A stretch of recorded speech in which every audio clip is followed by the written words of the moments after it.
Murdock v. Pennsylvania, 319 U.S. 105, 1943, was a case in which the Supreme Court of the United States held that an ordinance requiring solicitors to purchase a license was an unconstitutional tax on religious exercise. Facts of the case.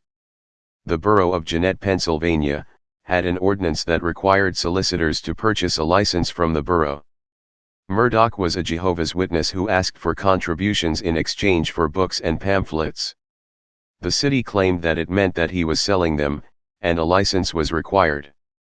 At question was whether the licensing requirement constituted a tax on Murdock's religious exercise. Decision. Justice William O. Douglas delivered the opinion of the court. The court held that the ordinance was an unconstitutional tax on the Jehovah's Witnesses' right to freely exercise their religion. The petitioners used the distribution of pamphlets and brochures as a form of missionary activity with an evangelical purpose.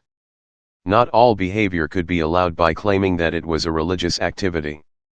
The only hold that spreading one's religious beliefs or preaching the gospel by distribution of religious literature and personal visitations is an age-old type of evangelism, with as high a claim to constitutional protection as the more orthodox types. If the activity were done to raise money, it would be commercial and could be taxed. However, in this case, although donations were sought, the activity served a religious function. Religions are not entirely free from facing financial burdens from the government. It is one thing to impose a tax on the income or property of a preacher. It is quite another thing to exact a tax from him for the privilege of delivering a sermon. If the exercise can be taxed, the government is capable of making it prohibitively expensive and could be done only by the wealthy.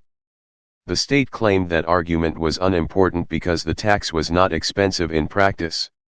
It is a license tax, a flat tax imposed on the exercise of a privilege recognized by the Bill of Rights. A state may not impose a charge for the enjoyment of a right protected by the federal Constitution. The fact that the ordinance was imposed indiscriminately does not save it from being unconstitutional. The case also established the preferred position doctrine, which states that freedom of press, freedom of speech, freedom of religion are in a preferred position, indicating that certain fundamental human rights have prerogative effects. The privilege in question exists apart from state authority. It is guaranteed the people by the federal Constitution. The state does not have the power to license or tax a right guaranteed to the people. Although it is not technically correct to say that this decision reversed Jones v. Opelika, 1942, because the court vacated Jones in a per curiam decision handed down the same day, but that was its effect.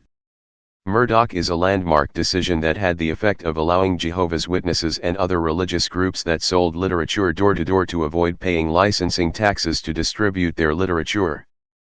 The neutral imposition of the tax on solicitation performed by a religious group did not make it constitutionally acceptable. In addition, the court drew a distinction between commercial activity and religious activity that involves the selling of religious literature. Subsequent history.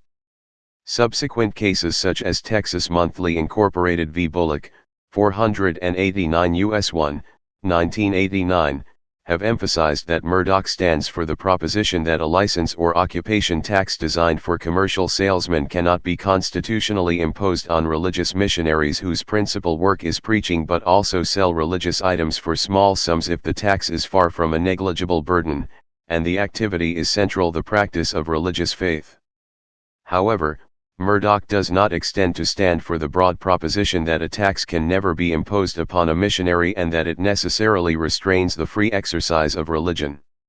Please subscribe and thanks for watching.